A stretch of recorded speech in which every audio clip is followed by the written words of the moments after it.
I came across this book, Doing History, by Mark Donnelly and Claire Norton a few months ago, and it's quite a good survey of what might be called the philosophy of history, of historiography, asking more meta questions about how history is written.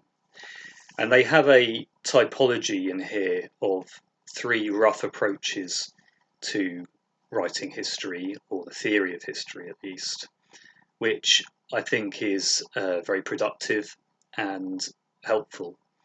While they affirm that it's somewhat simplified and that certain authors could fit into more than one of these categories, I think it provides a good starting point for thinking about these questions.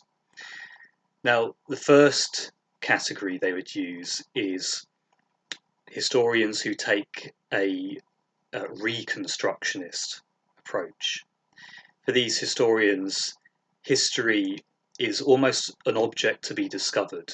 It's a truth that's out there that can be uncovered, a bit like perhaps an archaeological excavation scraping away the soil to find the solid object underneath.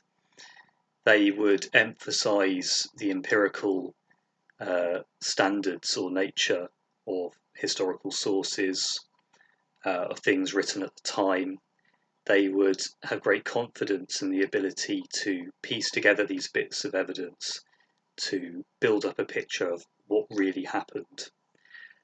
And this is probably the traditional mode of history, the kind of assumed philosophy of history that would be taught in schools, for example, that the average man on the street might understand as what doing history involves. But Donnelly and Norton say there is another approach. It's the constructivist outlook, which would say, well, hang on, whenever we write history, we're not just uncovering empirical facts, we're having to interpret them. We're having to construct narratives of causation, of cause and effect, of motivations, of why people did what they did. And the only way we can do that is if we have some idea of what the laws of history involve, of what dynamics are shaping events, so that we can truly understand them. And in this basket, they would put Marxist historiography. They would say that Marxists who believe that class struggle is the key master code to understanding history. That's the law that Marxists would believe is behind these events and what can truly explain them. And there's various other possibilities, more sort of culture-based critiques, perhaps you could say.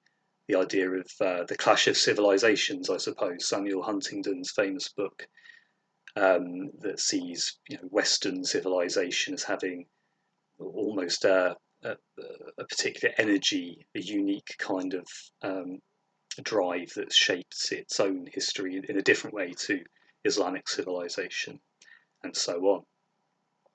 But the third group they would describe as deconstructionists or postmodernists. And these thinkers might be more tempted to ask questions like, okay, but where's those laws coming from? Why do you think there is this law, you as a particular individual in a particular history? How can that be demonstrated? How can that be proved to be what's actually the correct interpretive grid to see history through? And maybe the key text for this approach is Hayden White's seminal Meta-History, in which he examines some of the key figures in history writing, Michelet, Ranker, Tocqueville, Burckhardt, and demonstrates that while they all sought to be objective, they sought to place emphasis on the sources, they all had their own theory of history that they used to explain history itself, which is not self-evident. And then he would go on to discuss um, Hegel, Marx, Nietzsche, and the Italian Benedetto Croce as being philosophers of history who were very self-aware about how they were using a particular theory to interpret history and to narrate it. And for Hayden White, all these choices are not self-evident, they're not objectively true, they're aesthetic or ethical choices, he would describe it. He would say that whenever we narrate history, we're always assuming a certain kind of narrative. Perhaps it's a tragic one, a romantic one. Maybe it's ironic, the approach he would see Burckhardt and Nietzsche as exemplifying. All too aware, perhaps, that there is no grand narrative, that things are just rolling on in their own way, own futile way, perhaps. And I think there's much to be said for this, and much to be said for an awareness that history writing is hardly the science that Reconstructionists would like it to be. Now, my own outlook is heavily influenced by the late theorist Fredric Jameson, who was a Marxist, but engaged with what we might call postmodern or post-structuralist thought very closely. And maybe the rough idea here could be described as accepting the postmodern challenge, saying, okay, all history is a narration. It's always something that is not self-evident, that is heavily shaped by the person doing it and the choices they make. But it moves on to ask dialectically, well, why is that person making those choices? What historical context has determined them to do that? To understand why they had to choose that way of doing it and no other way, to sort of create understanding, to bring it into existence.